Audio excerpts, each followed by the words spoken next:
Greetings, alcoholic audio engineer, once again coming to you from lovely scenic Paju City, South Korea. And this is to continue the series of short tutorial videos on getting you started in Cakewalk so that you're ready to follow along with some of the slightly more advanced tutorials and learning to find your way around on your own and make your own way, which is really the point. All right, so first you need to get familiar with the basics of the user interface. In the last video, I explained what these are. These horizontal strips called channel strips. They're also called tracks. Okay, so track 1, track 2, track 3, track 4. When you first load a 4-track project, that's what they're called. This is called track 1. We changed the names to, for example, I said there might be a cajon player, a guitar part, there might be a main vocal, there might be a backing vocal. But in the beginning, these are just called track 1, track 2, track 3, and track 4. So you don't have to say channel strip. You can just use the word track, all right? But the technical word for this band here, this horizontal strip, and everything in it, all these buttons and all their functionalities and everything that they do, which you're going to gradually learn about, the word for all of that together is a channel strip. Okay, but for now, let's just call them tracks. All right. Now, the next thing to understand is these two things right over here. All right. So I'm going to go ahead and I'm going to load a project that I've already been working on. And this is a song called Passing Through, which is the subject of the first Into the Mix series, where we dive into an actual mix and you get to see how it works, how mixing works on a real actual project. You can also do that in demo projects which come installed with Cakewalk. But I still have a couple of missing plugins. I just did a system reinstall. More on that later. But Ferric TDS, just one missing plugin. I'll do that in upcoming tutorial video shortly. I'll take care of this problem. No need right now. Anyway, let me see. Here we are. Now, here you can see that there are a lot more of these tracks. Each one of these, they're numbered 1, 2, 3, 4, all the way, you can see all the way down to, let me see. All right, I want to get rid of this. And while I'm at it, I'm just going to get these cameras out of here. I just want you to see the whole UI, since that's the subject of these short videos here. I want you to be able to see everything. You can see that over here to the left, these are numbered 1, 2, 3, 4, all the way 10, 11, 12, 13, 14. And I can keep scrolling down because there's a total of 20 tracks here. And, I can keep going if I want. If I fill up all 20 tracks, these are all audio. That is a drum part. That's a drum loop. And you can see these arrows here. I can widen this channel strip, this track. Okay. Get used to this. Move your cursor around. Between things, the boundaries between things. Look for those double arrows. Look where you can slide things back and forth. Make them smaller or bigger. Hide them. Reveal them. All right. First, play around with your channel strips, with your tracks. Okay. See how you can make them wider and narrower. All right. And you get used to the idea pretty quickly. Also, get used to the idea that once you have recorded audio, you're going to be seeing these things over here. These things. All right. And these are waveforms.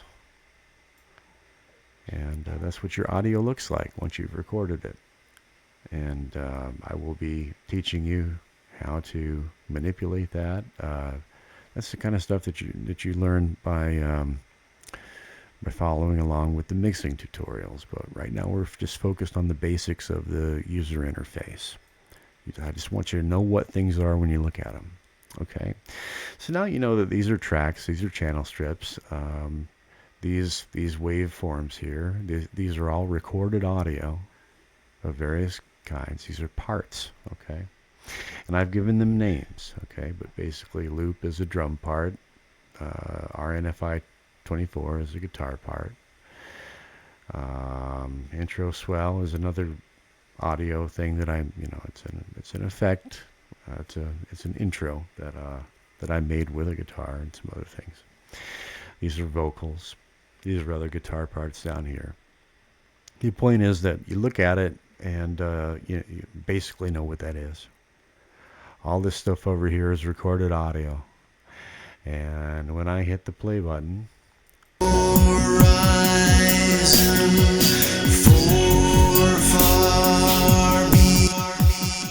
all of these different things are playing together at the same time. That same time is this line right here.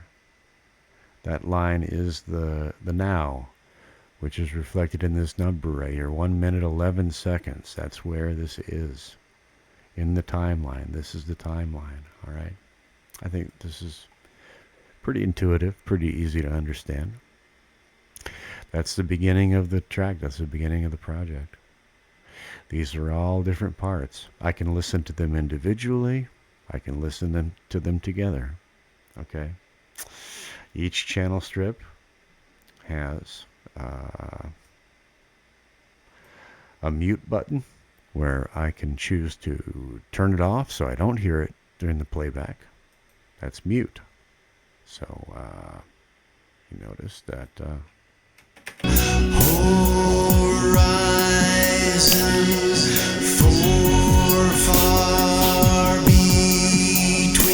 the drums disappear when I hit mute. If I only want to hear the drums, solo. That's the S button. I only hear the drums. I take that off, and I hear everything together. And with each channel strip has the same buttons and the same functionalities. All right. So that's the first thing to understand with each channel strip is each one can be muted, each one can be soloed. More than one can be soloed at the same time. More than one can be muted at the same time. All right. Let's say that I only want to hear 2 tracks and not any of the others. Let's say I want to hear only the drums and this guitar part. Only these and nothing else that's been recorded. Only these 2 waveforms. That's all I want to hear. Solo, solo. And that's all I hear. I unsolo the guitar. I only hear the drums. I unsolo the drums. I only hear the guitar. Okay. So hopefully by now you're starting to get a sense of what you're looking at visually. So once again, each channel strip represents one track, one part. Okay.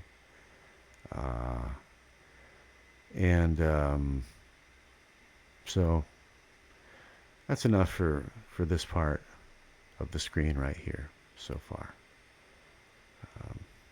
It does get a little bit complicated than this sometimes, but when you're just starting out, think of it this way. One channel strip, one track, one part in a song, in a mix. All right?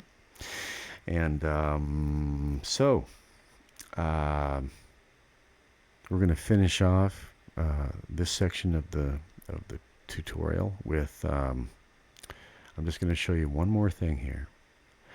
I'm going to start directing your attention over here to this part on the left. You see that there are 2 vertical strips, all right? The one on the left I'm going to select this yellow part here means that the drum track, the drum loop is selected. I'm going to unsolo that. I'm going to unsolo that so that now everything is enabled to be for playback. I hear everything together. All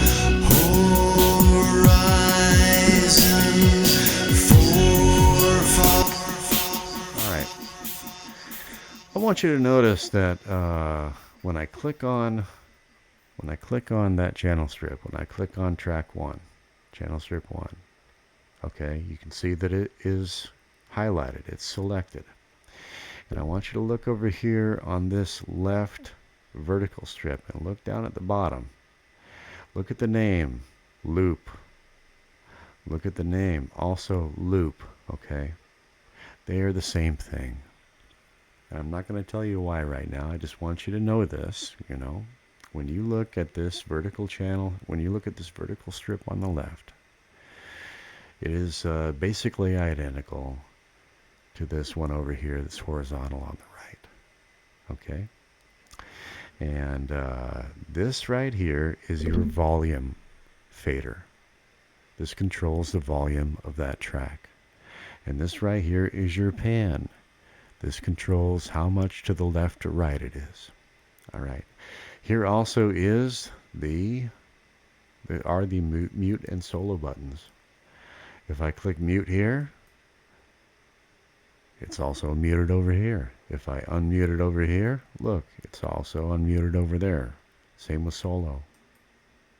All right. And there are other buttons here. You change it over here, it's going to be changed over here. All right. Now, you may be asking, well, why is it in two places at once? We'll get to that. Right now, I just want you to know that's the way it is. I just want you to know what you're looking at when you look at the user interface. All right. And the last thing in this short tutorial video on the user interface is this vertical strip on the right side. All right, so you know that the horizontal strips are all individual tracks, individual parts of a song. They could be guitar, they could be bass, they could be vocals, they could be a maraca, okay? They could be anything. They could be a hand clap, all right? If I select this track number 2, it's called RNFI 24. I click on it, I select it, and look. Down here, it's changed to that name. And once again, if I mute it here, it's muted there.